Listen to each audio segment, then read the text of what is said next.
ஏ ஆமாடா. இல்லைடா எனக்கு இப்போ எனக்கு என்ன பண்ணலன்னா பைக் லைட்டாக திருப்பினா லைட்டாக அந்த சைடு ப்ரொஜெக்ட் ஆகணும்ல, ஸ்ட்ரெயிட்டாக ப்ரொஜெக்ட் ஆகிட்டு இருந்தா எப்படி வண்டியே சாய்க்கணுமா?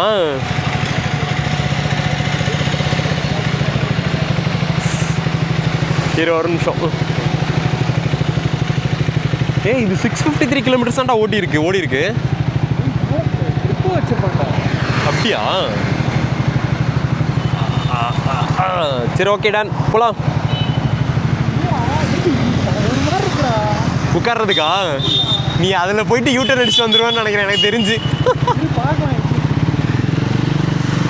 இல்லைனா ஃபர்ஸ்ட் யூட்டர்னே அடிச்சிரு, பிரச்சனை இல்லை.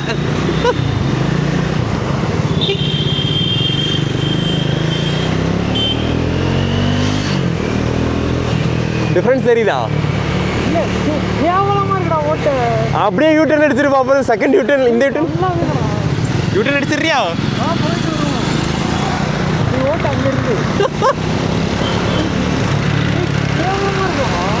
அவ்வளோ கேவலமா இருக்கா வண்டி? டேய் நீ இப்படி ஸ்ட்ரைட்டா போய் கூட யூட்டர்ன் அடிச்சிடுறா. ஸ்ட்ரைட்டா போனா யூட்டர்ன் அடிக்கலாம்ல, அப்படி கூட யூட்டர்ன் அடிச்சிடுறா.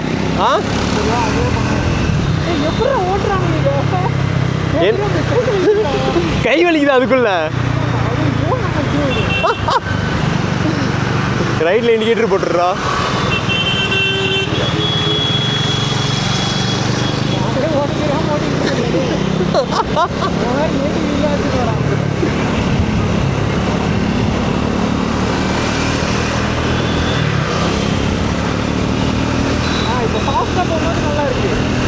இருந்தாலும் அந்த சீட்டிங் பொசிஷன் வந்து நல்லா இல்லைல்ல.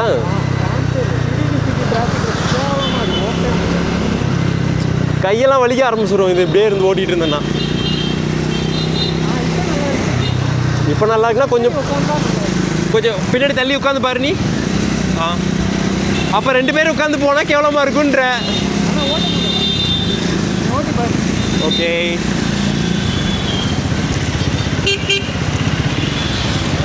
டேய் எனக்குன்னே வருவீங்களாடா? என் வண்டி ஓட்டுற பனிஷ்மெண்ட் மாதிரி இருக்கா?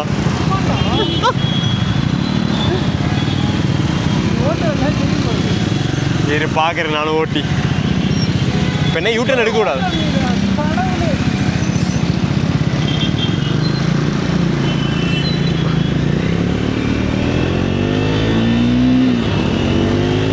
பவர் தெரியுதா? அப்படியா?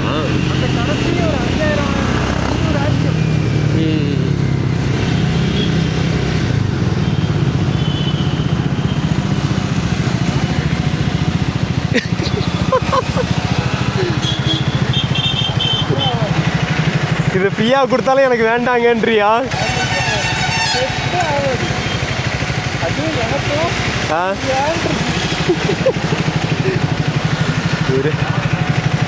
டேய் என்ன பொசிஷன்டா இது?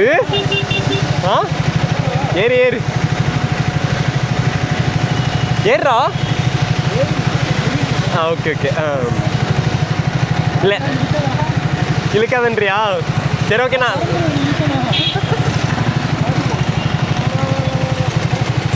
டேய் இங்கே ட்ரைம் பைக்கில் எனக்கு கிளச்சு செம கேவலமாக எனக்கு ஃபீல் ஆகுதுடா.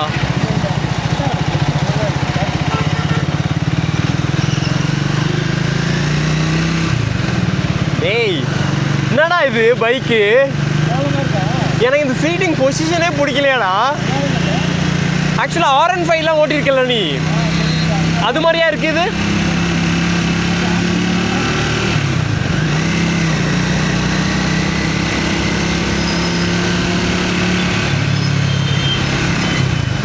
வேணாடா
வேணாம்டா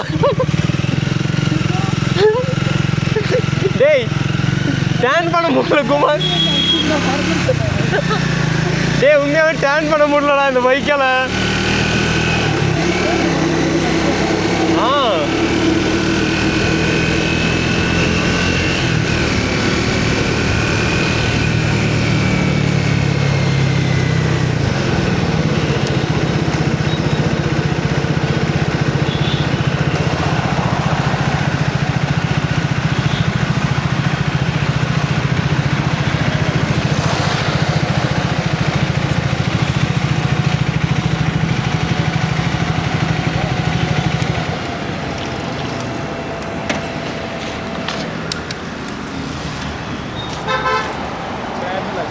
சத்தியமா ஃபஸ்ட்டுடா